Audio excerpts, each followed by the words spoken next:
Hi, Debbie Elder back from Shady Oak Primary School. And tonight I want to talk about the fifth strategy on how to select a school for your child. And that's really looking at whether or not the school that you're considering teaches critical thinking strategies. There's a lot of non-thinking going on right now, and I think that that's a problem. So we really want to make sure that the school that you send your child to is dialed into the different strategies that can be used to teach critical thinking. You know, if they're just putting a bunch of random facts into your child's head, I don't know that we need that anymore. Because you know what? We all have one of these, and they have everything on it we need. So we need to use technology for what it can serve us so that we can spend time with the really deep thinking, with the problem solving. So learning that all the different states have capitals and then memorizing the capitals, I don't know. I think that there may be a better way is if we used that brain space to really think about things like doing Socratic circles and having opinions that are backed by evidence. That's critical thinking. Coming up with essays about what you want to do when you grow up, but doing the research behind it to determine things like what's their salary, what's their lifestyle like, what do they do on a daily basis. All of that is really, really important stuff. There's lots of different project-based learning that allows the child to really interact with the information and to learn to think critically.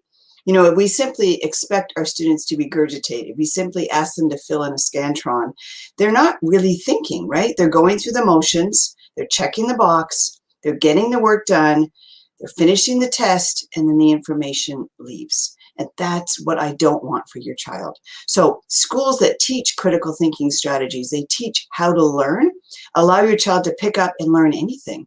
That's why we're able to give our students so much voice and choice over what they want to learn about. We don't stick necessarily to the rules that the public schools do on what has to be taught each year. Don't necessarily agree with that strategy or that scope and schema. So we allow our students to tell us, you know, we'd really like to learn about X. Well, when you get them dialed in and engaged, as I've mentioned in other videos, the learning is so much easier and so much stickier. And that allows us to teach learning strategies. Right? There's many, many ways to learn math facts that are different than simply using flashcards, right? And so being able to explore different strategies that are specific to how your child learns is what the school should be doing.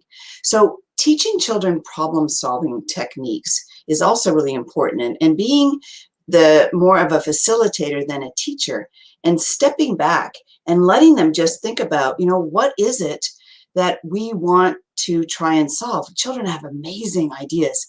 You talk about thinking outside the box. They have no limits. They come up with crazy ways to solve problems, and a lot of times it works. And so getting them into a routine where they're given opportunities to do this on a regular basis, teaching them how to brainstorm and what that looks like, teaching them how that no ideas are silly and not to judge others, and then to go through your brainstorming list and come up with different ways to attack the problem. Because if you attack it the same way you got the problem, you can't solve it. So all of these ideas and strategies allow your student to be more prepared. So when they step into the world, they have all the tools that they need in their tool belt to be a very effective citizen and to provide real value to those that they interact with. So I hope this journey is making some impact. I hope you're learning some ways to really critically think about where you're sending your child. And again, if you need to reach out to me, you can find me on Facebook and all the social media platforms, or feel free to email me at delder@shadyoakprimaryschool.com. I will see you tomorrow.